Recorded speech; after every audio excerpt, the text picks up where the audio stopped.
Hari Om to all the lovely Balakrishnas and Vivekanandas.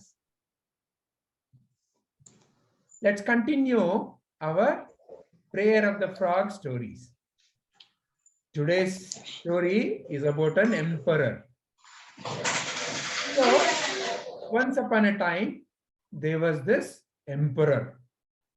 He was a very powerful and a mighty emperor. He had so much of land, so many soldiers, so much of wealth. And he used to also rule well. He used to take care of his subjects. So one day, he had gone to a forest and he was enjoying, and it was the time for the prayer. And he was a very devoted one who would always pray at the same time. So today also he decided that he would pray. So he put his mat and he sat down and he started beginning. He started praying. After some time, he was deeply involved in his prayer. At that same time, there was a woman and she had lost her husband. She was so lost in the thoughts of her husband that she was searching everywhere. And only thing that was in her mind was her husband. So as she was searching for her husband, she didn't even notice that there was this great emperor sitting and praying. She stepped on his toes and on his mat, but she was not even aware because her mind was only on her husband. So she went. The emperor got disturbed. He woke up and he saw there was this woman who had stepped on his mat, on his toes, but she didn't even turn back and apologize. She kept on walking. The emperor got mighty angry, but he still hadn't finished his prayer. He still had a few more things to pray. So though he got angry, but because he had not yet completed his prayer, he decided, okay, let me finish my prayer. So once again, he went back to his prayer. So he completed his prayer. He opened his eyes and he called all his soldiers and he looked around. So that woman was not to be found. He decided, anyway, let me go. And as he was about to go, he could see the woman coming back, now with another person, another man with her. And she seemed to be very happy. And she was chatting with another man. So now the emperor sent his soldiers and caught both of them and brought them. And he asked that woman, do you know who I am? The woman looked at him and she said, oh, emperor, mighty emperor, I know you. Then he asked her, do you know what you did to me sometime back? She said, she looked at him in a puzzled way, as if she doesn't know. I don't know. I don't remember. What? I don't remember. My husband was lost. I was searching for my husband. You know, I was praying. And you know what you did? You stepped on my mat. You stepped on my toes. You disturbed my prayer. And you know what I should be doing to you? The emperor roared at the lady. And he thought the lady would tremble and would fall at his feet and would ask for forgiveness. But suddenly, the lady walked up to him and in a very calm and in a very peaceful and in very bold sound, she asked the emperor, "Oh, mighty emperor, I was so lost. I was so involved in searching for my husband. My husband was the only thing in my mind. You say, oh, the great emperor, you are praying. What should have been in your mind, oh mighty emperor? So as she said that, for a moment the emperor got a lot of thoughts in his mind. What is she asking? What should have been in my mind? As he realized, I was in the prayer and so easily I got disturbed. What should have been in my mind? As he realized that, then he bowed down to that lady and he said, oh, my dear lady, I have learned from so many teachers. So many of them have taught me how to pray. But today, you opened my eyes, you opened my heart to what really prayer is. Therefore, I take you as my teacher. Thank you very much. Saying that, he bowed down to her and he, with honor, he sent her and her husband. So, my dear lovely Balakrishnas and Vivekanandas, this is where today's story ends. Now, I would love to listen to each one of you as to what you understood from this story. Let's begin from Manaswini. Sir, I understood that for all, for example, I was doing something and we should, if we, for example, I was writing something, I should be in that. If something, when sound comes also, we should not be, for example, we should not be disturbed. Excellent.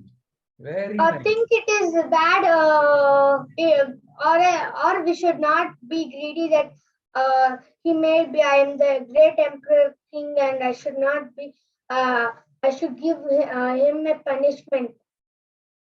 Very nice, Manaswini. Excellent.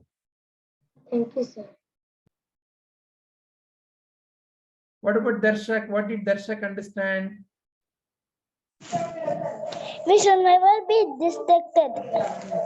We should never be distracted. Keep our focus. Very nice, very nice, very nice. Yes, Namit. Sir, we should not be disturbed in life with any situations. Like his meditation was just like the natural state, the true state. But always we can't stay like that because many obstacles, like the first obstacle which came is he thought his ignorance, like thought he was great, and he was also angry for step, so that the lady stepped on the mat, so he was very angry, and many obstacles come, few are for testing and few come by mistake. So we should not get disturbed. We should handle it without getting disturbed, and it should not affect us in a major way. Very nice, Namit. Very nice. Excellent. What about Swaroop? What did Swaroop understand? Sir, I understood that we must remain calm in any situation and we must understand what happened before we blame others. Very nice. Very nice. Very nice. What about Manya and Nitesh? Prabhuji, can I say? Yeah, I will come to you, Bhuvan. So what, yeah, somebody is knocking the door exactly at this moment. I'll be back 1 second. Okay, all right. Then Bhuvan, can you share your understanding? Yes, Prabhuji. So, Prabhuji, we should never get distracted and we should focus on the thing what we are doing, especially in the prayer. Very nice, very nice, very nice. How about Atish?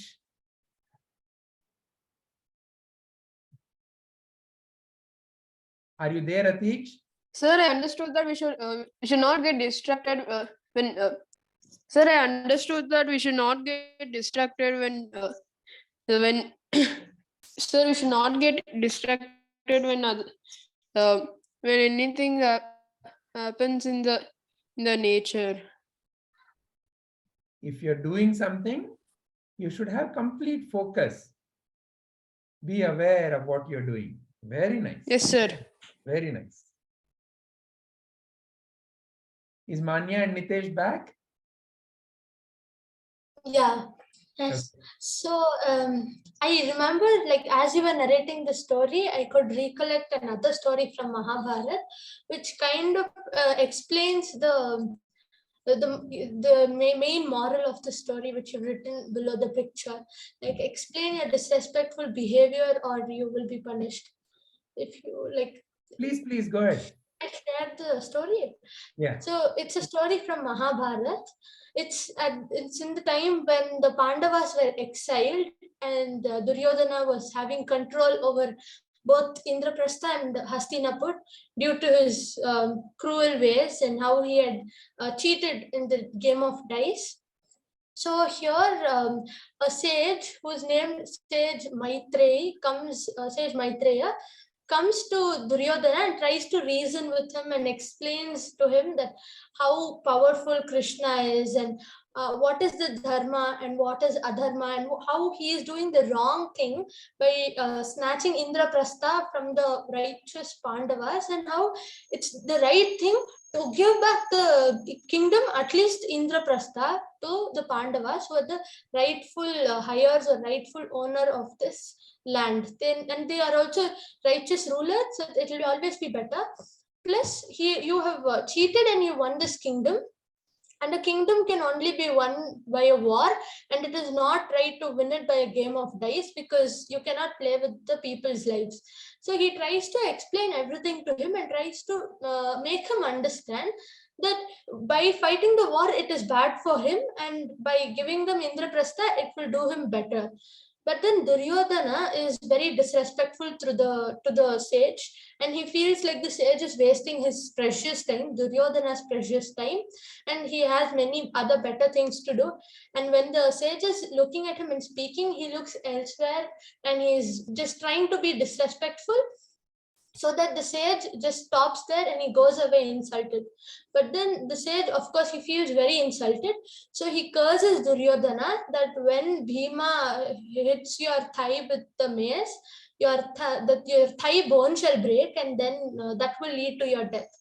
Otherwise, like how Bhima had taken the oath was just like he's gonna hit his thigh and break his thigh.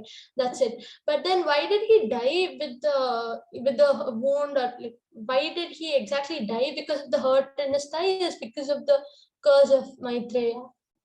So if at all Duryodhana had not been disrespectful towards the sage, then probably he would have survived. Plus, it's not just the war, but also it's because of so many other sins and curses that Duryodhana or Karna or many other great warriors who were in the battlefield, they all died because of some curses, and not just because of the opponent's wrath or how the opponent could fight better than them. So you never be disrespectful, or even if by any chance, because of some state of mind, you become disrespectful, then you should always try to explain the circumstances, like how Karna did when he was bit by a scorpio. He said he didn't lie, and this is how he believed it, and he to seek for forgiveness from his guru. So that's the reason Guru told him, they at least gave him an exception, even though he was cursed, that he will remember everything, but only at that most important time he'll forget it. So at least you'll get an exception if you accept your disrespectful behavior, and if to much bitter consequences. Wonderful, Manya. Thank you. How about Nitesh?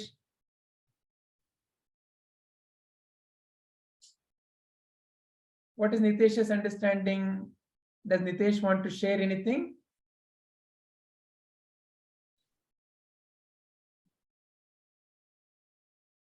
Niteshan ಇವತ್ತಿನ ಕಥೆನಲ್ಲಿ ಏನು ಇಷ್ಟ ಆಯ್ತಾ? ಕಥೆ ಇಷ್ಟ ಆಯ್ತಾ ನಿತೇಶ್ಗೆ? Did you like the story?